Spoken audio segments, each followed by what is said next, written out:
The following is a special presentation of Tony Kurre Radio.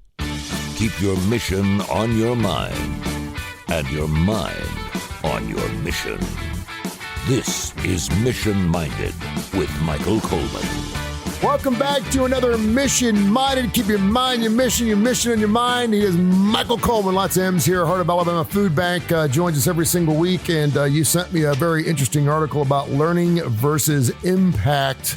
I like when you send me these articles and there's graphs and there's things all over numbers and all kinds of. So I get a little excited because I'm a numbers guy, man. I'm into graphics and stuff. First of all, how are you doing? What's going on? What's happening down there in beautiful Montgomery, Alabama?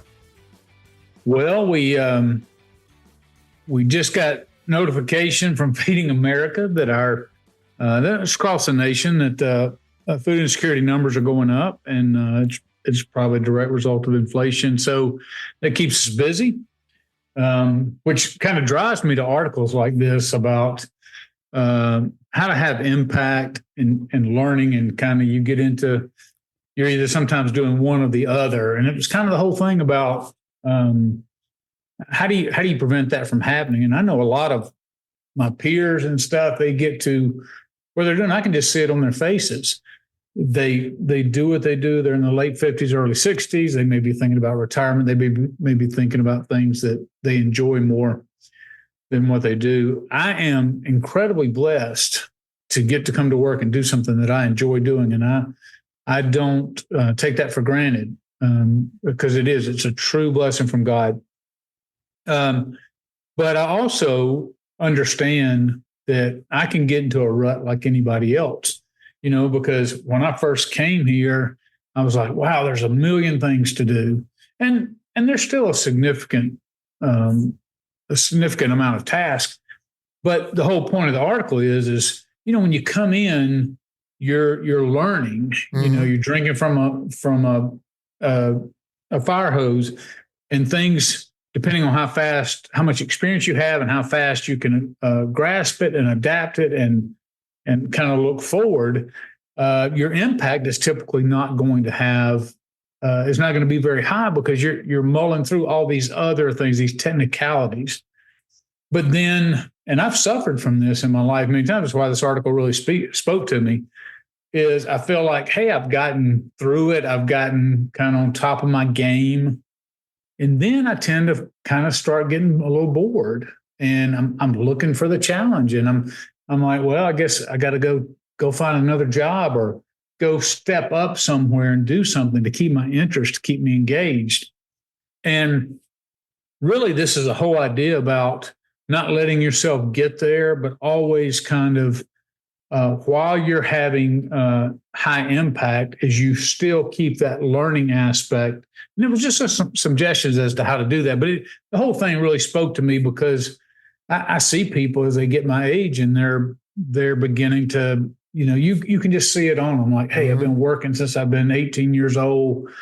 I'm getting tired of working, and I'm starting to think about being at the lake, and I'm starting to be about fishing every day or playing golf every day or hunting all the time. And their interest, they're like, hey, I can do my job with my eyes closed. Yep. I don't need to keep studying about my career field. I don't need to keep coming in doing things. And so the effect is lots of times we used to refer to this soldiers in the Army as this. We'd call him, oh, he's ROAD. And ROAD stood for retired on active duty. Mm-hmm. So, it's like you get a few years from retirement and you just start coasting, baby, all the way to the end. Yeah. You're not going to get anything special out of them. They'll come to work. They'll check the block. They're not going to do anything hard. They're not going to do anything innovative, challenging. They're just going to coast to the finish line. And it can happen so easily before we even recognize it. And I've seen people who have fulfilling jobs. They're excited about their jobs. They're working hard towards their jobs. But when you get to that place, then you kind of not only become stagnant, but you make the job less impactful because you're not as engaged in it as you normally would be. You see that a lot in pension-related jobs when people have a certain amount of years they got to put in under their belt, and they're just looking at their watch going, okay, I got 2 more years to get this. And they quite frankly, they don't want to step out. But I got firefighter friends of mine and police officer friends of mine, and they've spent 20 or 25 years of service, and they're like, please just get a behind the desk job for the last 2 years. I don't want to lose you. You've done everything you can do. I want you. And they're like, no, this is part of the job. What's really interesting in this article too is this kind of goes along with marriage and relationships. It's the same thing. I mean, your relationship's going really well. Well, there's nothing really new to it, but you've done really, really well at what's going on. You both kind of see each other's sides, but everything around you, peripherally speaking, is changing, particularly if you have children.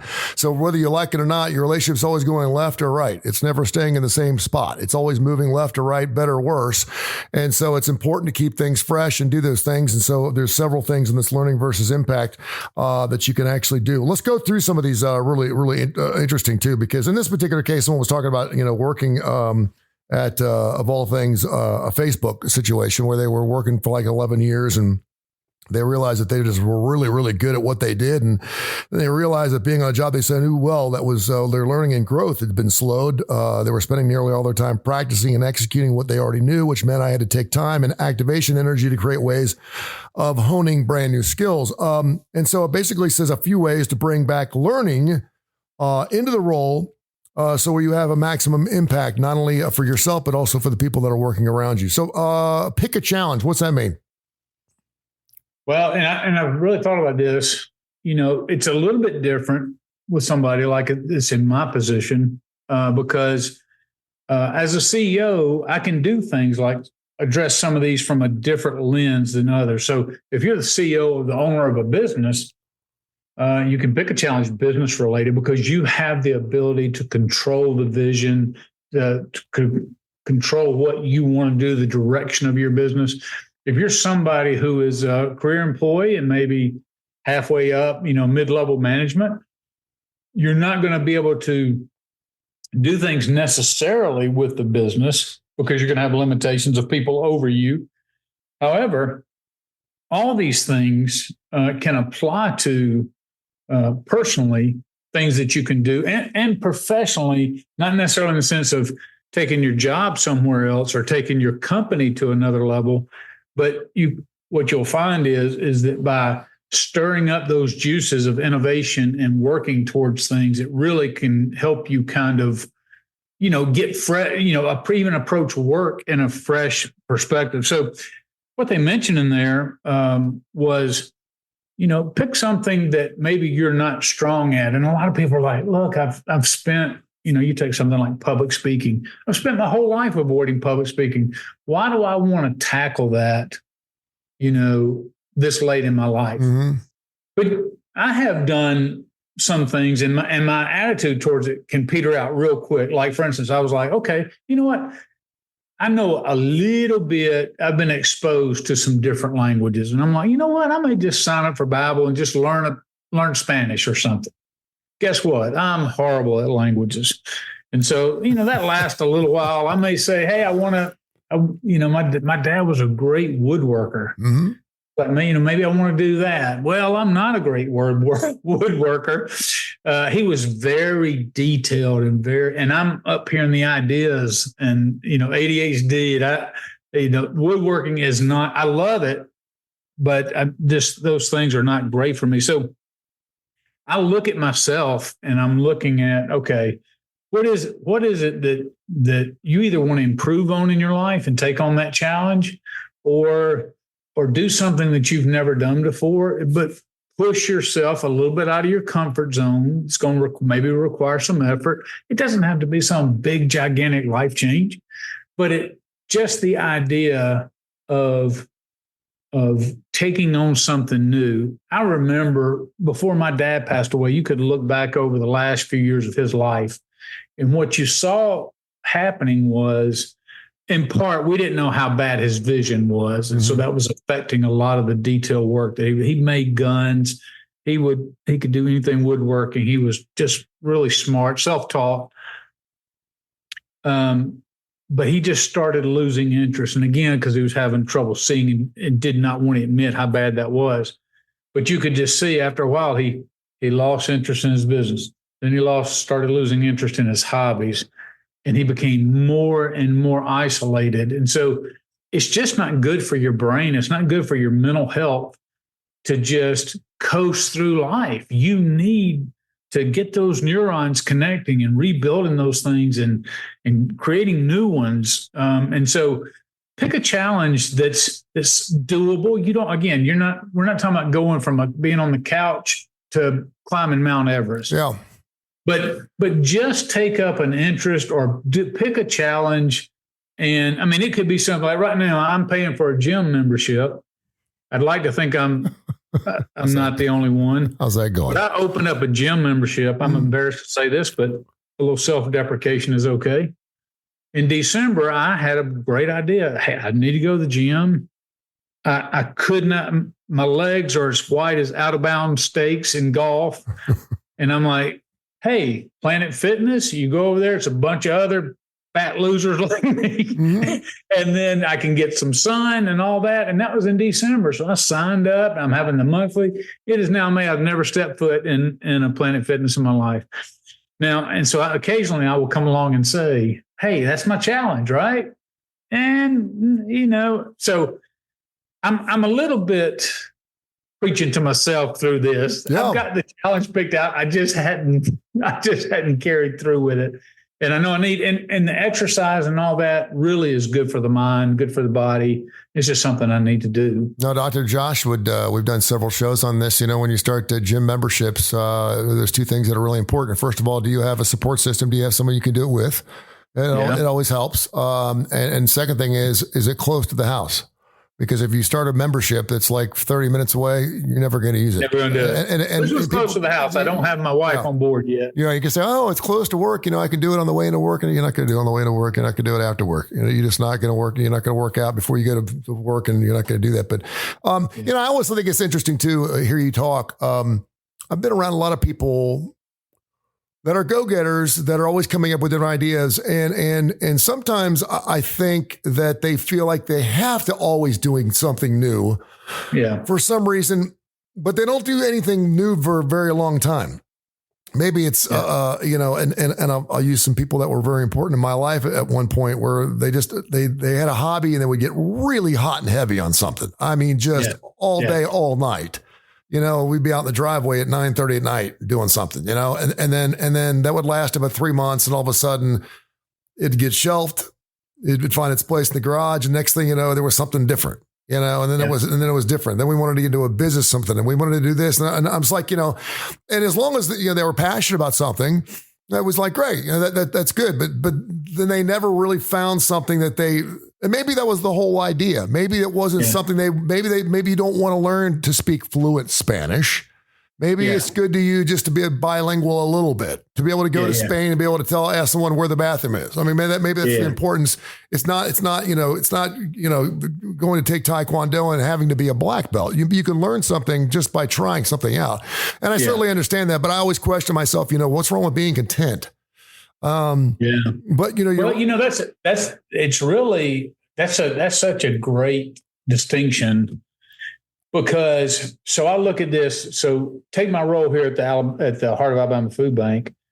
So one of the things is I'm always looking to innovate, and that means, and I even tell people up front, because people who want to do something and just, hey, we've made the change, let's just sit still for a while. But even while we're innovating, I'm looking beyond the innovation to what potentially is next. And it, depending on your personality, it can either be refreshing. You love challenges, you love new stuff. It keeps things flowing. There's always new to learn, because with every inch of innovation forces a downstream of learning for everybody in their new areas. One great thing that we've been doing recently with Feeding America is, just across the Feeding America network, there's a $3 million pound protein pound deficit.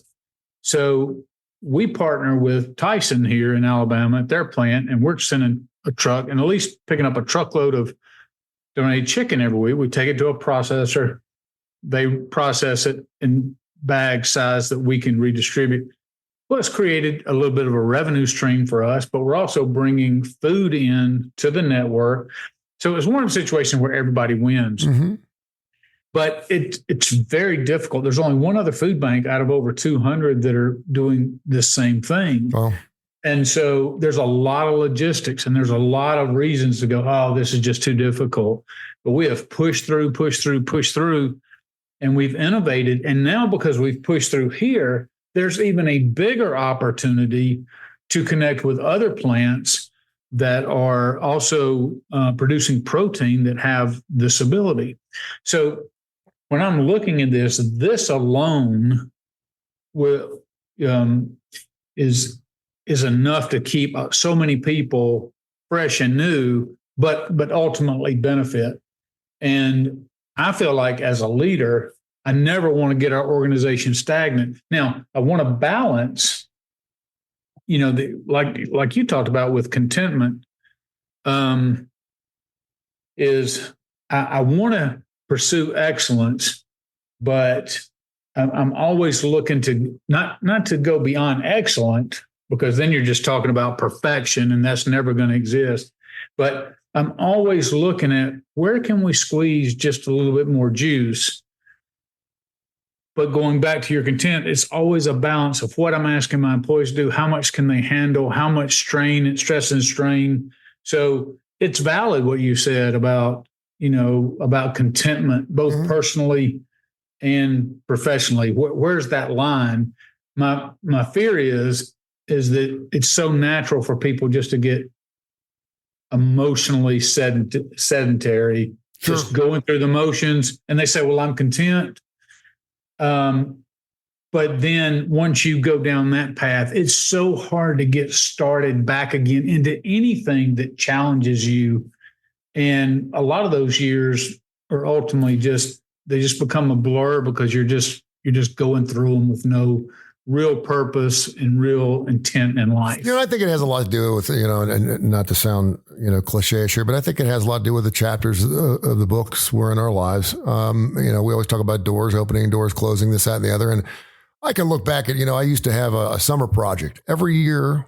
For about 10 or 15 years, I had a summer project. One year I built a deck. I don't know what I'm doing. I don't know how to build a deck. Yeah. Another time I laid out pavers. I took out a sidewalk and laid out pavers. And another time I built a little waterfall, and there was something else I did. And one year I built just a rock and fence that was unbelievably difficult to do. It took me all three. And so, I always looked at it like it's gonna be get me outside.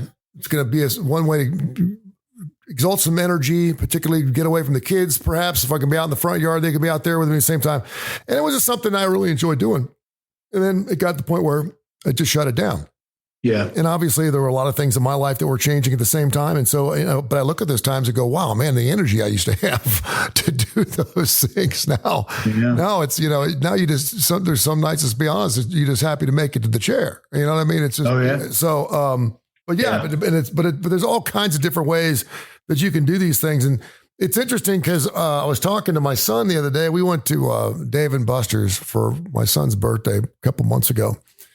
And I had me and my three kids, and we were playing a video game where we were all shooting something. It was a dinosaur game. We were shooting dinosaurs. I don't play games where you shoot humans. You shoot dinosaurs, and we were having a blast. And I looked at my son. I said, "Man, I could really see where people can really get hooked on this stuff."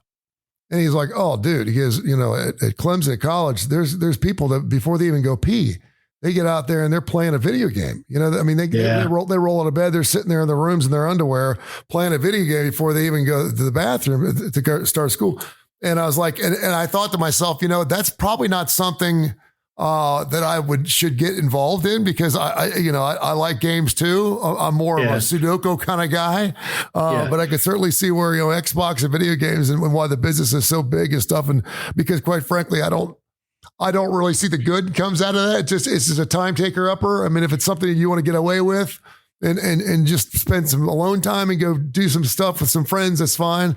But I mean, as far as, I could have said back in the day, I would have helped my ambidextrous energy or something, for my work or something. And I'm like, All right. Pick a challenge, innovate, create something new. Something I think you do a really good job at. Help someone else. Talk about that a little bit. Yeah. So, I mean, there's just so many opportunities. You think about it, there's so many opportunities to volunteer, so many opportunities to be on a board. Maybe like, hey, maybe it could just be smaller things. It could be, but it doesn't necessarily, in helping someone, you might kind of going back to the create something new. You might just have a book club, or you might start. One of the things I've talked about with my Rotary Club, they have a lot of great bourbon drinkers. Mm-hmm. And we just had a guy, and there was kind of a bourbon connoisseur, and he passed away, and, we all miss him very much. And we talked about just having a group of guys just going out in the afternoon after work and all, just sipping on one and just talking about guy stuff. Mm-hmm. And, a lot of guys would love to do that, like come from work and just decompress before they go home. And, and even things like that is building camaraderie and it's building fellowship and can help somebody's mental health and their whole outlook on life, just little things like that. But, some people look at that and it's like, oh, it's just one more thing I got to do. But, I really enjoy, and I get it. I'm extroverted. So I gain energy from being with other people. And so I understand the introvert perspective on that. But I feel like just spending other time and being sharpened by other people, it gives me a time to express what's going on in my life and gives me that outlet. Not from I want you to fix it. We're just guys and cutting up and just building that fellowship.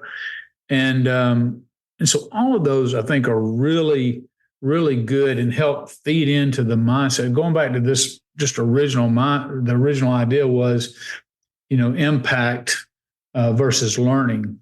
When I'm sitting around a bunch of guys and from 55 to 65, they have amazing experiences and some in the nonprofit world, some in the business world, some in the military, some all this. So we have a scuba instructor that goes down. I mean, just so many incredible things. And you're just sitting around and you're with a bunch of guys that are talking about experiences and it's refreshing and you learn and that is something that. So it's not, when I say pick a challenge, it doesn't necessarily have to be something that's just painful, like I'm thinking of going to the gym. It could be something that's fun and sociable and new, but too often, and I go back again to my dad, is we just start, as we get older, we start to retreat back, we start to isolate, and all of that is unhealthy. Just because we're older doesn't mean, and we are doing our jobs at a master's level, does not mean that we should not be striving to learn and grow as a person. I think there's something that hits me. I call it the 401 syndrome, 401k syndrome. Yeah. I will think about something when I was 51, 52, and now I'm 58 and think to myself, damn it, if I had just started what I was going to start, I'd be 7 years into this. Who knows? Yeah. Who knows how good I'd be on the piano right now if I took that piano lesson I was going to take 7 years ago, and I was going to.